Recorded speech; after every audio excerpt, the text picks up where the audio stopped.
ಸುವರ್ಣ ನ್ಯೂಸ್ಗೆ ಮತ್ತೆ ಸ್ವಾಗತ. ಬೆಂಗಳೂರು ಹೊರವಲಯದ ಬನ್ನೇರ್ಘಟ್ಟ ಸಮೀಪದ ಹುಲ್ಲಹಳ್ಳಿ ಸುತ್ತಮುತ್ತ ಅಕ್ರಮ ಮರಳು ಫಿಲ್ಟರ್ ಅಡ್ಡೆಗಳ ಮೇಲೆ ದಾಳಿ ನಡೆಸಿರೋ ಕಂದಾಯ ಅಧಿಕಾರಿಗಳು ಒಂದು ಲಾರಿ ಹಾಗೂ 10 ಪಂಪ್ ಸೆಟ್ಗಳನ್ನು ವಶಕ್ಕೆ ಪಡೆದಿದ್ದಾರೆ. ಇವತ್ತು ಬೆಳಗ್ಗೆ ಪೊಲೀಸರೊಂದಿಗೆ ಕಾರ್ಯಾಚರಣೆ ನಡೆಸಿದ ಅಧಿಕಾರಿಗಳು ಹುಲ್ಲಹಳ್ಳಿ ಸುತ್ತಮುತ್ತ ತಲೆ ಎತ್ತಿದ್ದ 50ಕ್ಕೂ ಹೆಚ್ಚು ಅಕ್ರಮ ಮರಳು ಫಿಲ್ಟರ್ ಅಡ್ಡೆಗಳನ್ನು ಜೆಸಿಬಿ ಮೂಲಕ ಧ್ವಂಸಗೊಳಿಸಿದರು.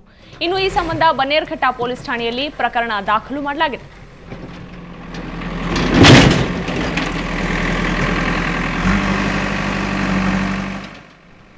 ಈ ಬಗ್ಗೆ ಇನ್ನಷ್ಟು ಮಾಹಿತಿ ಕೊಡ್ತಾರೆ ನಮ್ಮ ಪ್ರತಿನಿಧಿ ಮಂಜುನಾಥ್. ಈಗ ನೋಡ್ತಾ ಇದೀವಿ ಯಾವ ರೀತಿ ಕಾರ್ಯಾಚರಣೆ ನಡೆಸಿದ್ದಾರೆ ಅಧಿಕಾರಿಗಳು ಪೊಲೀಸರ ಜೊತೆಗೂಡಿ ಅಂತ.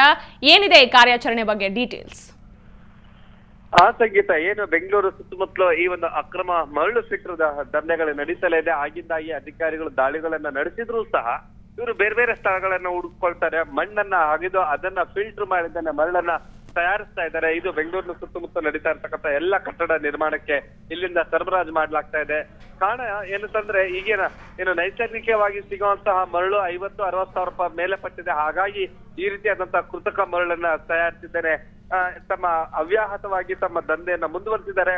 ಸಾಕಷ್ಟು ಬಾರಿ ಅವರಿಗೆ ಏನು ದಾಳಿಗಳನ್ನ ನಡೆಸಲಾಗ್ತಾ ಇದೆ. ಇವತ್ತು ಬೆಳಗ್ಗೆಯೂ ಸಹ ಬನ್ನೇರುಘಟ್ಟ ಮತ್ತು ಹುಲ್ಲಹಳ್ಳಿ ಸುತ್ತಮುತ್ತಲ ಪ್ರದೇಶಗಳಲ್ಲಿ ನಡೆಸಿದಾಗ ಏನು ಒಂದು ಲಾರಿ ಸಿಗಾಕೊಳ್ತು. ಆಗಾಗಲೇ ಲಾರಿಗಳು ಸಾಕಷ್ಟು ಅಲ್ಲಿಂದ ಪಾಸ್ ಆಗಿದ್ವು.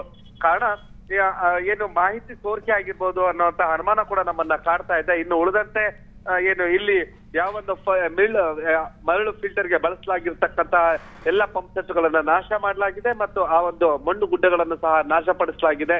ಮತ್ತೆ ಒಂದು ಲಾರಿಯನ್ನ ಜಪ್ತಿ ಮಾಡಲಾಗಿದೆ.